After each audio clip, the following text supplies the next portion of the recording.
Hello my dear students, welcome back to one more class.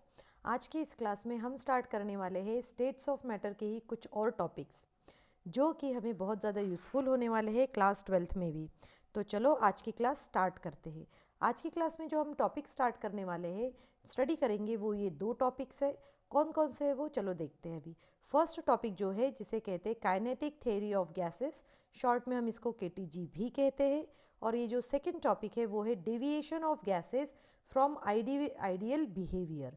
Student, ideal behaviour क्या होता है ये अभी हम डिटेल में स्टडी करेंगे। तो चलो अभी हम अपना फर्स्ट टॉपिक स्टार्ट करते हैं।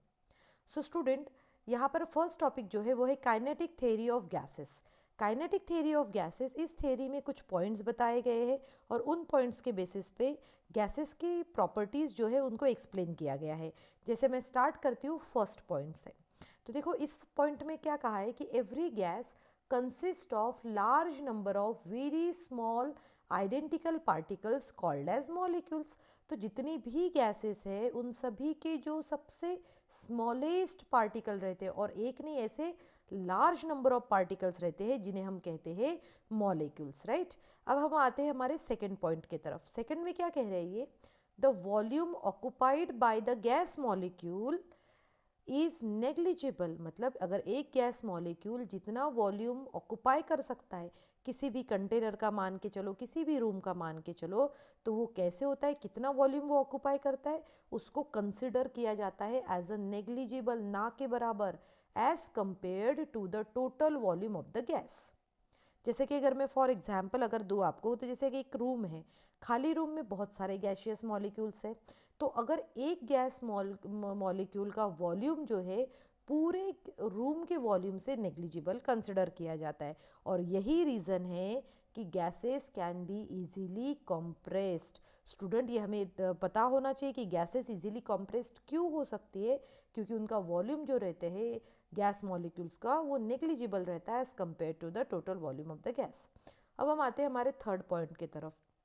थर्ड पॉइंट में हमने क्या कहा कि molecules of gases are in a constant state of motion. जो मॉलिक्यूल्स जो है वो कांस्टेंट स्टेट ऑफ मोशन में रहते हैं and also colloid with one another, right. So ये जो है मॉलिक्यूल्स ये कांस्टेंट मोशन में, जैसे जिगजैग मोशन में, वो पूरे टाइम जो है इधर से उधर इधर से उधर इस तरीके से घूमते रहते हैं और वो साथ में एक दूसरे से भी टकराते हैं।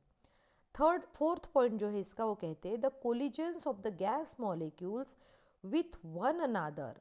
जो ये गैस मॉलिक्यूल जो आपस में कोलिजन करते हैं, एक दूसरे जो टकराते हैं, and also with the wall of container, कोई भी कंटेनर हो या रूम हो, किसी के भी वॉल से जाके जब टकराते हैं, are perfectly elastic. Perfectly elastic का मतलब ये हुआ कि जब वो मॉलिक्यूल एक दूसरे से टकराएंगे तब वो क्या क्या करते हैं, कोई भी एनर्जी उनमें से रिलीज नहीं होती या फिर एनर्जी गेन नहीं होती है। और ऐसे कॉन्सेप्ट को कहा जाता है परफेक्टली इलास्टिक, राइट। स्टूडेंट्स, जब भी इसके ऊपर क्वेश्चन आता है केटीजी के ऊपर, तो simply they will be asking you to write few points of kinetic theory of gases. So elastic collision का मीनिंग जैसे मैंने आपको अभी बताया था कि इलास्टिक का मतलब क्या हुआ कि वहाँ पर कोई भी एनर्जी जो है रीडिस्ट्रीब्यूट नहीं हो रही है, ओके। अब आते हैं हमारे नेक्स्ट पॉइंट की तरफ। देखो, molecules in a gas do not interact with one another, which means मतलब मॉलिक्यूल्स जो रहते हैं वो आपस में कोई भी इंटरेक्शन नहीं करते, and it means that they do not have mutual forces of attraction और रिपल्शन। उन मॉलिक्यूल्स के बीच में ना अट्रैक्शन होता है ना रिपल्शन होता है, राइट, ओके। अब ये देखो लास्ट पॉइंट क्या है इसका, the average kinetic energy of the gas molecules is directly proportional to the Kelvin temperature. अगर काइनेटिक एनर्जी जो है गैशियस मॉलिक्यूल की वो एक्चुअली डायरेक्टली प्रोपोर्शनल रहती है केल्विन टेम्परेचर से।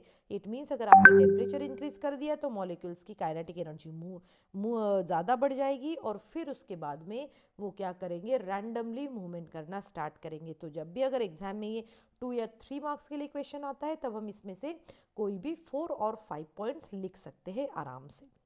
स्टूडेंट, आई होप आपको ये समझ में आ गया है। और हमेशा जो है इसके काइनेटिक थ्योरी ऑफ गैसेस के ऊपर डायरेक्टली थ्योरेटिकल क्वेश्चन आता है।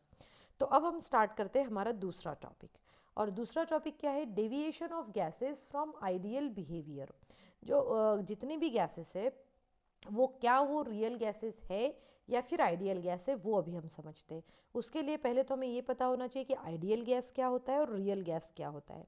तो आइडियल गैस क्या होता है, देखो हमें एक आइडियल गैस इक्वेशन ज़रूर पता है जिसे हम कहते हैं PV is equal to NRT, right. So the gas which obeys the gas laws under all conditions of temperature and pressure, किसी भी टेम्परेचर और प्रेशर की कंडीशन पे जो सभी लॉज को फॉलो करते हैं, Avogadro's law, Charles law, Boyle's law, और हम कह सकते हैं गay-लुसाक्स लॉ, तो जितने भी लॉज हैं अगर वो फॉलो कर रहे हैं तो उसे कहा जाता है ideal gas, ideal gas, right. और अब देखो रियल गैस किसे कहा जाता है, the gas which do not follows ideal gas behaviour under all conditions of temperature and pressure, जो कंडीशंस दी हुई है उसके बेसिस पे वो क्या नहीं करते, बिहेवियर नहीं करते, और ऐसे गैसेस को कहा जाता है real gases. And student, the interesting thing is that no gases are behaving like a ideal gas. देखो बहुत ही ज़्यादा इंटरेस्टिंग है कि सभी गैसेस रियल गैसेस है, कोई भी आइडियल गैस नहीं है। अब देखो यहाँ पर इस छोटे से डायग्राम में आप देख सकते हो, यहाँ पर है ना ग्राफ बनाया हुआ है प्रेशर और वॉल्यूम का। तो आइडियल गैस बिहेवियर के हिसाब से, आइडियल गैस इक्वेशन के ऊपर हिसाब से ये जो डॉटेड लाइन में जो ग्राफ है ये इस तरीके से आना चाहिए, राइट। बट हम देखते हैं रियल गैसेस जो है ग्राफ ये दिखाते हैं। तो रियल गैसेस जो इस ग्राफ में देखो इस पॉइंट पे आप देख पाओगे जब प्रेशर लो हो जाता है, वॉल्यूम इंक्रीज हो जाता है, उस वक्त पे real gases starts behaving like a ideal gas. But हमने क्या कहा, जो गिवन कंडीशन से उस पर बिहेव नहीं करते हैं। अब देखो अब हम देख सकते हैं ये रियल और आइडियल गैस में इतना डिफरेंस है, इतना डेविएशन है, राइट। और ये डेविएशन जो है वो डिफरेंट प्रेशर्स पे कैलकुलेट किया गया है, और इस डेविएशन को कहा जाता है ये कॉम्प्रेसिबिलिटी फैक्टर। एक बार पढ़ लेते हैं ये क्या है, the extent of the deviation which real gases show from ideal gas behavior at different pressures can be followed in terms of a factor known as compressibility factor। तो इसके बेसिस पे हम ये बता सकते हैं कि उसका compressibility factor है क्या है। compressibility factor कैसे कैलकुलेट किया गया है, Z is equal to PV upon NRT। Student PV is equal to NRT ये तो हम ऑलरेडी पढ़ चुके हैं, बट एक Z फैक्टर भी आया है जिसे कहा जाता है compressibility factor। अब देखो जैसे हमारे पास में ये है कंप्रेसिबिलिटी फैक्टर है, Z is equal to PV upon NRT, ठीक है। तो जब अगर आइडियल गैसेस है, अगर कोई भी आइडियल गैसेस है तो Z की वैल्यू हमेशा 1 रहेगी, याद रखो। और इसीलिए ये रिलेशन कैसे हो जाता है, PV is equal to NRT हो जाता है। बट फॉर रियल गैसेस ये रिलेशन कैसे हो जाता है, Z is not equal to 1, Z equal to 1 नहीं होगा। तो इसका मीनिंग क्या हुआ, या तो Z जो है 1 से कम होगा या फिर 1 से ज़्यादा होगा। इन केस अगर Z जो है कंप्रेसिबिलिटी फैक्टर है लेस देन 1, इसका मतलब हुआ गैसेस इज मोर कंप्रेसिबल, या फिर कोई भी गैस की अब जब हम बात करते हैं वो ज़्यादा कंप्रेसिबल है। अभी मैं एक थ्रू ग्राफ जो है मैं आपको ये समझाऊंगी, आपको ये कॉन्सेप्ट याद रखना है कि अगर Z की वैल्यू 1 से कम है तो वो gas more compressible than the expected whatever expected from the ideal gas behavior, और such type of deviation को कहा जाता है नेगेटिव डेविएशन। इसको याद कैसे रहेंगे, 1 से नीचे जितनी भी वैल्यूज आती है वो पॉइंट्स में आती है, 0 में आती है, राइट, 0 में आती है, और या फिर हम कह सकते हैं निगेटिव में भी आती है, इसलिए इसको नेगेटिव डेविएशन कहा जाता है। यहाँ पर क्या है, if Z is more than 1 this means that the gas is less compressible, और उसे कहा जाता है पॉजिटिव डेविएशन। चलो अब हम कुछ एग्जाम्पल लेके इसको स्टडी करते हैं प्रॉपरली। स्टूडेंट देखो यहाँ पर एक प्लॉट ग्राफ किया गया है जिसमें वैल्यूज है Z की, मतलब कंप्रेसिबिलिटी फैक्टर की, और साथ में ही जो प्रेशर है उनके बीच में ये पूरा ग्राफ जो है वो मेंटेन करके रखा हुआ है। तो देखो अब इस ग्राफ से हमें क्या समझ में आ रहा है ये समझते हैं हम पहले। तो from the plot it is evident that, जैसे कि अगर मैं H2 और He की बात करती हूँ, चलो इसको थोड़ा सा हाईलाइट कर लेते हैं ताकि हमें इसको और भी अच्छे से समझ में आए ये, ठीक है। अब H2 और He, मतलब ये देखो H2 और He, तो इसका मतलब हुआ इसकी बात की जा रही है। देखो ये H2 यहाँ पर है, He यहाँ पर है, ठीक है।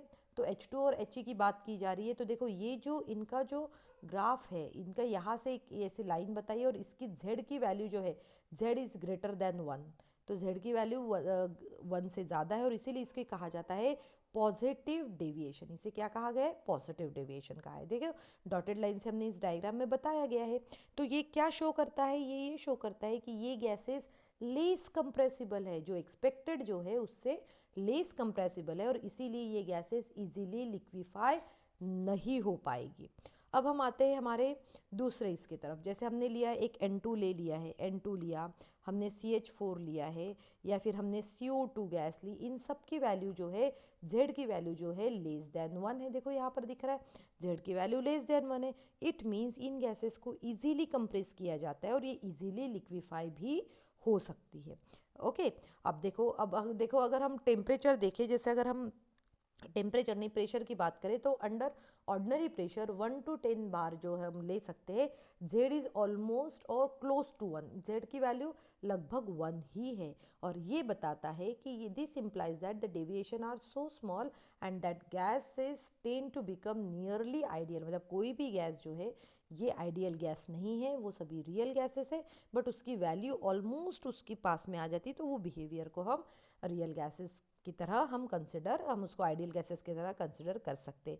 सो स्टूडेंट, आई होप आज की क्लास में मैंने जो भी पढ़ाया है वो आपको समझ में आ गया है। एंड स्टूडेंट, आप सभी इन सभी टॉपिक्स का स्क्रीनशॉट लेके रखेंगे और इसको अपनी कॉपी में भी नोट डाउन करके रखेंगे। सो स्टूडेंट, अगर आपको ये आज की क्लास में मैंने जो भी पढ़ाया है वो अच्छा लगा हो, समझ में आया हो, तो कमेंट सेक्शन में लिखना ना भूलना, और साथ में ही मेरे चैनल को सब्सक्राइब करना बिल्कुल भी नहीं भूलना है। Thank you students and have a good day ahead.